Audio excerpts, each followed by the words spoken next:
On this upcoming course, we're going to be taking a journey into the union of the two truths according to Sutra and Tantra. And basically Buddha taught the union of conventional truth and ultimate truth.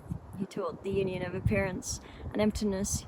He taught the union of great bliss and emptiness. And he taught how to practice the yoga of non-dual profundity and clarity. And on this weekend, Gensamted and myself are going to really dig into all of that and bring that all together. And what's kind of unique about it is that we're going to be drawing it from all of Geshe's different books and putting it all together to give everyone, hopefully, a very kind of clear experiential understanding of the union of the two truths and how important they are for our understanding of emptiness and how important they are for our ability to live in the conventional world without grasping at it, without taking it so seriously.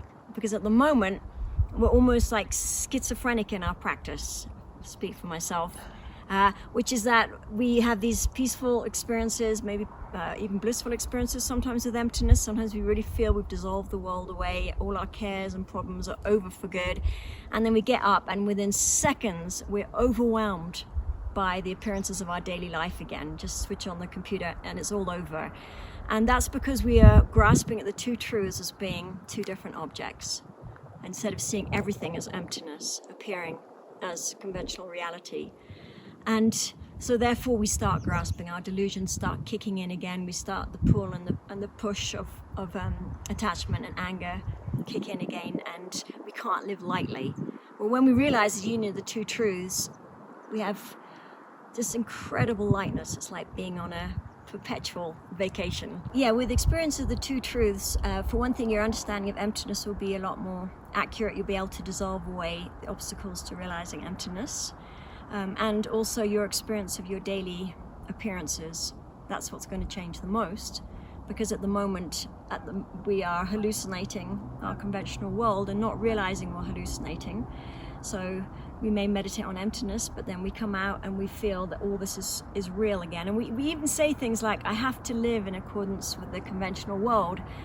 But what does that even mean? That really means we're thinking I need to live in accordance with the normal real world.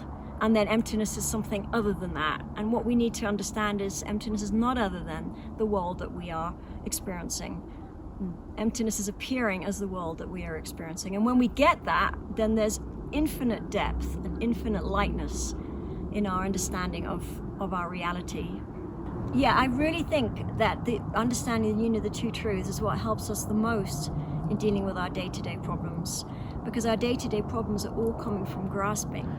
They're all coming from grasping at objects of attachment and anger and fear and anxiety and so on. And when we start bringing emptiness into everything in our daily life, in our daily appearances, the grasping goes away. So we start to enjoy things in their dreamlike way without thinking that they're real, that they're fixed, that they're solid.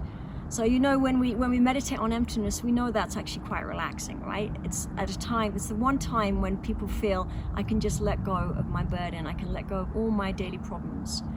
But then we get into the meditation break and we feel I have to somehow operate now in this conventional world again, this real world. Emptiness is almost like going on a vacation somewhere else. But the truth is emptiness never goes anywhere. Emptiness then appears as the world that we are inhabiting and experiencing and dealing with. And if we can maintain that recognition, then we are abiding in that reality of emptiness all the time. And once we get to experiencing the union of the two truths with respect to Tantra, then we add bliss into that mix. So we're experiencing a world that is arising moment by moment from the union of great bliss and emptiness, or emptiness and great bliss. And they're the same object.